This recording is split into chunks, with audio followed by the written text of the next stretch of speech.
আমাকে ভোট দিলে প্রকৃতপক্ষে বিএনপি ক্ষমতায় আসবে। আমাকে ভোট দিলে প্রকৃতপক্ষে জনাব তারেক রহমানকে বিজয়ী করা হবে। কোনো সাংগঠনিক ব্যবস্থার মাধ্যমে তাদের ক্যারিয়ারটা নষ্ট হয়ে যাক সেটা আমি চাই না। আমি চাই মিলেমিশে একসাথে সবাইকে নিয়ে কাজ করতে। ঝিনাইদহ 4 আসন বিএনপি অধ্যুষিত এলাকা এবং এই এলাকায় যাকেই ধানের শীষের প্রার্থী বিএনপির মনোনীত প্রার্থী করা হোক না কেন তিনি জিতবেন।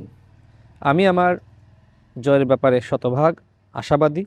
ওই অঞ্চলের মানুষ জনাব তারেক রহমানকে ভোট দিবেন, ধানের শীষে ভোট দিবেন, দিয়ে তাকে প্রধানমন্ত্রী বানাবেন। আমরা হয়তো 300 আসনে যারা রয়েছি আমরা প্রতিনিধি মাত্র, কিন্তু ভোটটা কিন্তু বিএনপিকে দিবে, ভোটটা জনাব তারেক রহমানকে দিবে।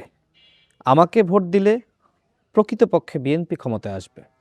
আমাকে ভোট দিলে প্রকৃতপক্ষে জনাব তারেক রহমানকে বিজয়ী করা হবে। এইবারের নির্বাচন বাংলাদেশের অন্যান্য নির্বাচন থেকে আলাদা, কারণ এইবার রয়েছে উচ্চকক্ষ এবং নিম্নকক্ষ। সেই জায়গায় কি পরিমাণ ভোট বিএনপি দল হিসেবে বা ধানের শীষ প্রতীকে পাবে সেটির উপরে নির্ভর করবে যে উচ্চকক্ষে কতগুলো আসন পাওয়া যাবে। এখন স্বতন্ত্র প্রার্থী যিনি হবেন তার ভোট তো আসলে কাজে দিবে না। সুতরাং বিএনপির সমর্থকরা, ভোটাররা, নেতৃবৃন্দ অত্যন্ত সচেতন। তারা মনে করে ধানের শীষের বিকল্প নাই। যদি উচ্চকক্ষে বেশি আসন পেতে হয় সেক্ষেত্রে ভোটটা ধানের শীষে দিতে হবে। এবং সরকার গঠনের জন্য আপনার আসনগুলোতে জিতে আসা খুবই গুরুত্বপূর্ণ। এখন সেই জায়গায় কি বিএনপির শীর্ষ নেতৃবৃন্দ তারা কি আসলে স্বতন্ত্র প্রার্থীকে গ্রহণ করবে, মেনে নেবে? অবশ্যই না। তাদের জায়গায় থেকে আলাপ আলোচনার মাধ্যমে কিভাবে সুষ্ঠু সমাধান করা যায় সেই চেষ্টা রয়েছে। সেটা শুধুমাত্র ঝিনাইদহ 4 আসন না, আরও বিভিন্ন আসনে যেখানে সমস্যা বা সংকট রয়েছে সেই সমস্যা সংকট সমাধানের জন্য তারা কাজ করছেন। আমি আশাবাদী যারা সংক্ষুব্ধ রয়েছেন তারা দেশনেত্রী বেগম খালেদা জিয়ার প্রতি শ্রদ্ধা রেখে জনাব তারেক রহমানের নেতৃত্ব মেনে অবশ্যই তাদের স্বতন্ত্র প্রার্থিতা তারা প্রত্যাহার করবেন এবং বিএনপির সাথে তারা থাকবেন, কাজ করবেন। তাদেরও ক্যারিয়ার রয়েছে, সংগ্রাম করেছে।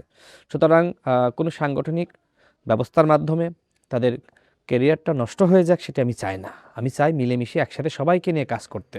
যে বিএনপি নেতৃবৃন্দ বিএনপির হাইকমান্ডের সিদ্ধান্তের বাইরে যাবে না। তারা জনাব তারেক রহমানকে ভালোবাসে। জনাব তারেক রহমান তার বাবার যে আদর্শ সেই আদর্শ বাস্তবায়ন করার জন্য তিনি কাজ করছেন। তিনি বলেছেন যে উই হ্যাভ এ প্ল্যান।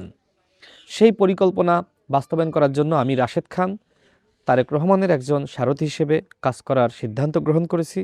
আমি কাজ করছি তার যে ভীষণ মিশন পরিকল্পনা বাস্তবায়ন করার জন্য আমার জায়গা থেকে আমার যতটুকু মেধা, আমার প্রজ্ঞা, আমার যোগ্যতা, দক্ষতা রয়েছে, অভিজ্ঞতা রয়েছে, আমি ইনশাল্লাহ কাজ করে যাব জনাব তারেক রহমানের নেতৃত্বে বিএনপিকে সংগঠিত করার জন্য, ঝিনাইদহ 4 আসন থেকে বিজয়ী হওয়ার জন্য আমার জায়গা থেকে যা করার আমি ইনশাল্লাহ করব।